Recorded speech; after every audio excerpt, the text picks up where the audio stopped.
Well, the ambitious project to issue identity numbers to all Indian residents is gathering pace. Chairman of the Unique Identification Authority of India, Nandan Nilekani, is confident of rolling out the first unique ID number by February next year. Earlier in the day, I caught up with Nilekani and asked him about the progress that's been made at the UIDAI. We selected Ernst & Young as our consultant, and they are on board. We have signed the contract with them, and they have started working with us on the RFP for the managed service provider who's going to manage our database for us. We put out a tender for a software application software developer. We gave the specifications of our software, and that is in process. Okay. Then working with our consultant, we're going to come out with the RFP for the final. The people are going to run the whole database. Then our proof of concepts has started. We're working in 3 states on checking out the sort of actually how it's going to work. Details like how enrollment will happen, how we'll capture fingerprints, how we'll capture the iris. So all that is being done. What would it actually lead to in terms of savings for the government? Because I was reading somewhere that on account of what the government will just save on subsidies for LPG cylinders, it could amount to about 1,200 crore rupees. That's how much is lost on account of duplication or fraud.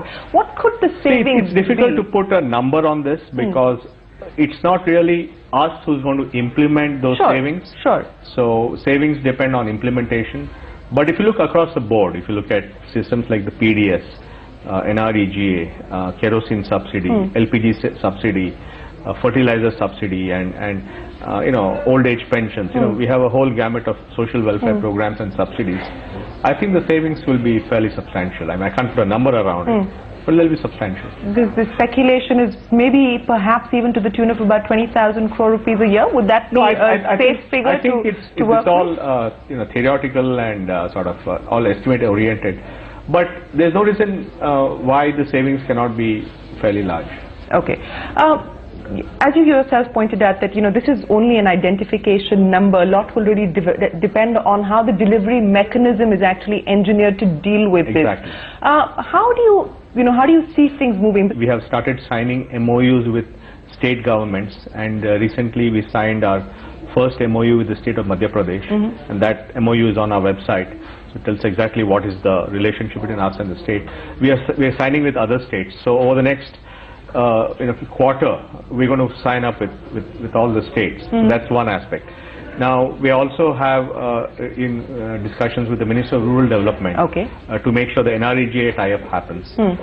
We have had discussions with the Food and Civil Supplies Department on the PDS, and similarly. But ultimately, a lot of this is also at the state level. So the state runs the PDS, the state runs NREGA, the state runs RSBY, the state runs old age pension. Finance Minister in his budget speech has said that we'd see the first numbers being rolled out anytime between August of this year and February of next year. Do you now have a more specific timeline? No, that's our commitment. You see, just to retrace a bit, the budget speech of the FM last year in July of 2009 had very clearly said that the first UIDs would roll out in 12 to 18 months. And that for us that clock started ticking on August 12th. So 12 to 18 months from August 12, 2009 is August 2010 to February 2011. So that's why those dates. So we're absolutely sure that we are very comfortable that we will issue the first set of UIDs before February 2011. 2011. And the pilot projects are on track for June. That's when I understand. Yeah, but that's really, again, all these pilots are just, the thing is that a project of this has a lot of implications, right? Biometric capture, is it efficient, high quality, fingerprint, bad quality, what do we do with that? How do we capture the iris? How do we verify people who don't have good documents? I mean, there are a lot of things to figure out. So, we have to test these things out in the field. What about the revenue generation model as far as the UID is concerned? We talked about the revenue generation model, and basically our argument was that for basic authentication it should be free. But for example, people start using UID for address verification. Suppose you go to a bank, open an account, you give an address, the bank wants to verify that the address that you've given them is the same as on the UID master file. They can make a request to us. Our view was that that's something that they can pay for, because today the KYC process for opening a bank account or opening or getting a mobile phone cost them anywhere from 50 to 200 rupees, and therefore we thought since we're saving them some money, they can give us a piece of that. But more importantly, more than the revenue thing, it is actually putting accountability on us to have high quality data. It's really, it's more to create the sort of feedback loop that the data is good quality. Even though revenue generation is not what the purpose really is behind this project, but what would it be? I understand it's about 300 crore rupees annually. That's just an estimate. I mean, in our draft approach, we have put an estimate of 288 crores. Any technology company you speak to, whether it's a domestic IT company or a global IT company, everyone has the UID project on their minds, and everyone, I think, has been trying to get an appointment with you when they come down from the Microsofts to the Capgeminis of the world. What has really transpired in your conversation, especially with the global IT majors? How are they looking at this project at this point in time? Well, obviously, this is one of the biggest projects in the world happening anywhere. The scale, 1 billion people, the biometrics, the online, it's all very different. So I think there is a lot of excitement about that, and I do get a lot of visitors from both India and abroad. I mean, and we have a very open policy. We share our roadmap with everyone. I went to NASSCOM in February and spoke to the entire NASSCOM team, laid out our plans. Both my colleague Ram Sevak Sharma and I went and spoke to them.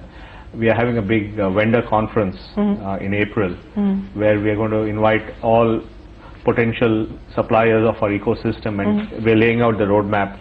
What's the biometrics we're going to do? What's the enrollment we're going to do? How much it's going to? What's the approximate revenue size? So it's a very, very transparent methodology where everybody knows what's happening. Everybody is welcome to participate. We're saying these are the tenders that are going to come out. These are RFPs. You guys bid. Let the best company win. All right, let the best company win.